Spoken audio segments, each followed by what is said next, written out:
কামৰূপ জিলাৰ ডুমুনিচকী বাথানত পৰেশ চন্দ্ৰ বৈশ্যৰ নেতৃত্বত পূব কামৰূপ প্ৰগতিশীল এগ্ৰ ফাৰ্মাৰ প্ৰডিউচাৰ কোম্পানীৰ উদ্যোগত কৃষি আৰু মীন পালনৰ লগত জড়িত কৃষকসকলৰ উপস্থিতিত এখন সজাগতা সভা অনুষ্ঠিত হৈ যায়। উক্ত সজাগতা সভাত কৃষকসকলৰ কৃষি ফচল বীমা যোজনাৰ ওপৰত বিশদভাৱে আলোচনা কৰা হয়। কৃষকসকলে চৰকাৰী আঁচনিৰ অধীনত কেনেদৰে লাভৱান হ'ব তাৰ ওপৰত এক আলোকপাত কৰা হয়। কৃষি ঋণ কেনেদৰে ল'ব লাগে দৰিদ্ৰ কৃষকসকলে নাজানে, যাৰ কাৰণে উপযুক্ত কৃষকে ঋণৰ পৰা বঞ্চিত হয়। উক্ত সজাগতা সভাখনত ঋণ সম্পৰ্কে বিশদভাৱে আলোচনা কৰা হয়। চৰকাৰী কল্যাণমূলক আঁচনিৰ সুফল, আঁচনিৰ আবেদনৰ প্ৰক্ৰিয়া, এই সকলো কথা সভাখনত আলোচনা কৰা হয়।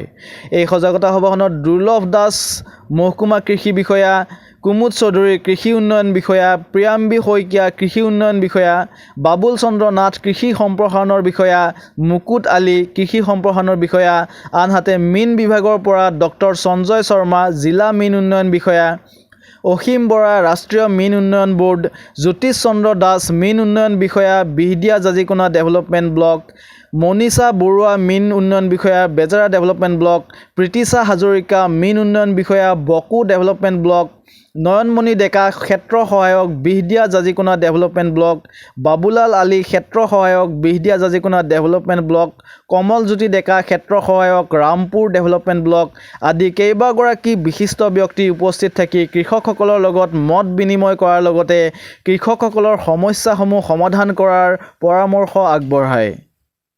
কাৰণ আমাৰ এই বাথান অঞ্চলত যিবিলাক আমাৰ মীন পালক আৰু বিশেষকৈ কৃষক আহিছে, আমি এটাই উদ্দেশ্য আমাৰ এই কৃষকসকলৰ যাতে যিটো ইঞ্চুৰেঞ্চ, তাৰমানে তেওঁলোকৰ যাতে বীমা হয়। তাৰমানে আমাৰ যিহেতু ভাৰত চৰকাৰে সকলো মীন পালককে তেওঁলোকক বীমাৰ দ্বাৰা সামৰি ল'ব বিচাৰিছে, তেওঁলোকৰ পৰিয়ালখিনিক বীমাৰ দ্বাৰা সামৰি ল'ব বিচাৰিছে। গতিকে মই তেওঁলোকক এটাই অনুৰোধ কৰিছোঁ যাতে তেওঁলোকে এই যিটো ইঞ্চুৰেঞ্চ, এই ইঞ্চুৰেঞ্চত তেওঁলোকে নিজকে নামটো অন্তৰ্ভুক্ত কৰক আৰু এই বীমাৰ পৰা যিখিনি সুবিধা তেওঁলোকৰ পৰিয়ালবৰ্গই গ্ৰহণ কৰক।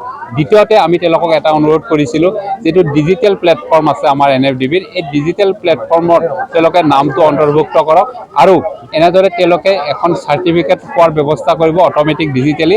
আৰু এই চাৰ্টিফিকেটখন পিছলৈকে তাৰমানে আমাৰ বিভিন্ন আঁচনি, চৰকাৰৰ যিবিলাক মীন সম্পৰ্কীয় আঁচনি হয়, এই আঁচনি পাবলৈ বা আঁচনিৰ বিষয়ে অৱগত হ'বৰ কাৰণে এই চাৰ্টিফিকেটখনৰ যথেষ্ট প্ৰয়োজন হ'ব। আৰু তেওঁলোকৰ অকল আধাৰ কাৰ্ডখন সংলগ্ন কৰিয়ে আমি ডিজিটেল এপত গৈ এই চাৰ্টিফিকেটখন তেওঁলোকে পোৱাৰ ব্যৱস্থা কৰিব পাৰিব। তৃতীয়তে আমি কৈছিলোঁ যে যিটো KCC কিষাণ ক্ৰেডিট কাৰ্ড, আমাৰ মীন পালকসকলে কিষাণ ক্ৰেডিট কাৰ্ড পাবৰ কাৰণে তেওঁলোকে যোগ্য। যোৱা 2 বছৰ হ'ল ইতিমধ্যে আমাৰ নিৰবিচ্ছিন্নভাৱে আমাৰ বেংক আৰু বিত্তীয় প্ৰতিষ্ঠানসমূহে তেওঁলোকক KCC প্ৰদান কৰি আছে। আৰু মই অত্যন্ত আশাবাদী এই যে KCC প্ৰদানৰ জৰিয়তে তেওঁলোকে তেওঁলোকৰ যিটো মীন পুখুৰী আছে, এই পুখুৰীবিলাকত অধিক উৎপাদনৰ কাৰণে তেওঁলোকে সাৰ বা মাছৰ খাদ্য, মাছৰ পোনা ইত্যাদি দিবৰ কাৰণে সুবিধা পাব। আৰু একক ভূমিঘাটত অধিক উৎপাদনৰ জৰিয়তে তেওঁলোকৰ নিজৰ অৰ্থনৈতিক বুনিয়াদ টনকিয়াল হোৱাৰ লগতে ৰাজ্যখনৰ অৰ্থনৈতিক বুনিয়াদ টনকিয়াল হোৱাটো তেওঁলোকে মনোনিৱেশ কৰিব পাৰিব। কামৰূপ জিলা মীন বিভাগ আৰু নেশ্যনেল ফিচাৰী ডেভেলপমেণ্ট বোৰ্ড, ৰাষ্ট্ৰীয় মীন উন্নয়ন বোৰ্ড, আমাৰ ভাৰত চৰকাৰৰ মৎস্য পশুপালন আৰু দুগ্ধ মন্ত্ৰালয়ৰ অন্তৰ্গত আমি এটা সংস্থান হয়, অট'নমাছ অৰ্গেনাইজেশ্যন হয় NFDB, national fishery development board. আমি যুটীয়াভাৱে এই আজি এদিনীয়া ট্ৰেইনিং আৰু সজাগতা কাৰ্যসূচী আমি ইয়াতে অনুষ্ঠিত কৰিছোঁ। আৰু ইয়াত প্ৰায় 200মান মীন পালক আৰু কৃষক ৰাইজ গোট খাইছে। আৰু এই অনুষ্ঠানটোৰ সহায় কৰিছে আমাৰ কৃষক পৰিষদৰ শ্ৰদ্ধাৰ সভাপতি পৰেশ বৈশ্য ডাঙৰীয়াই। আৰু আমি সকলো মীন বিভাগৰ ৰাজ্যিক মীন বিভাগৰ বিষয়া কৰ্মচাৰী সমন্বিতে আমি নেশ্যনেল ফিচাৰী ডেভেলপমেণ্ট বোৰ্ডৰ আমি আজি ইয়াত মত বিনিময় কৰোঁ। আৰু মত বিনিময় কৰি আমি চৰকাৰৰ যিখিনি আঁচনি, national fishery development platform, prime minister Matsya Sampada Yojana, fishery infrastructure and aquaculture development fund, group accidental insurance scheme, আৰু নতুনকৈ যি আঁচনি আমাৰ মাজলৈ আহিছে PMK মৎস্য কিষাণ চাহ সমৃদ্ধি যোজনা, PMKSSY, আৰু আমাৰ KCC আমি ইয়াত প্ৰমোট কৰিছোঁ, কিষাণ ক্ৰেডিট কাৰ্ড।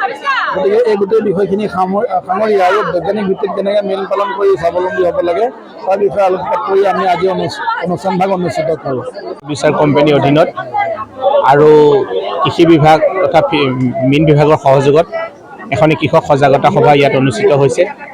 এই সভাৰ উদ্দেশ্য যথেষ্ট মহৎ। আমি ইয়াতে কৃষি বিভাগৰ বিভিন্ন আঁচনি আৰু ফিচাৰী বিভিন্ন আঁচনিৰ বিষয়ে ইয়াতে বিভিন্নজনে বক্তব্য ৰাখিলে। মই মহকুমা কৃষি বিষয়া হিচাপে আজি এই সভাত উপস্থিত থাকিবলৈ পাই নিজকে যথেষ্ট সৌভাগ্য মানিছোঁ। মোৰ লগতে আমাৰ কৃষি বিভাগৰ আমাৰ স্থানীয় কৃষি উন্নয়ন বিষয়া প্ৰিয়ম্বী শইকীয়া আৰু আমাৰ জ্যেষ্ঠ কৃষি উন্নয়ন বিষয়া আমাৰ কুমুদ চৌধুৰী উপস্থিত আছে। লগতে ফিচাৰী বিভাগৰ বিভিন্ন বিষয়াবৰ্গ উপস্থিত আছে আৰু ইয়াতে আমি কৃষি বিভাগৰ বিভিন্ন আঁচনি সম্পৰ্কে আজি কৃষকক থুলমূলকৈ অৱগত কৰিবলৈ সক্ষম হ'লোঁ।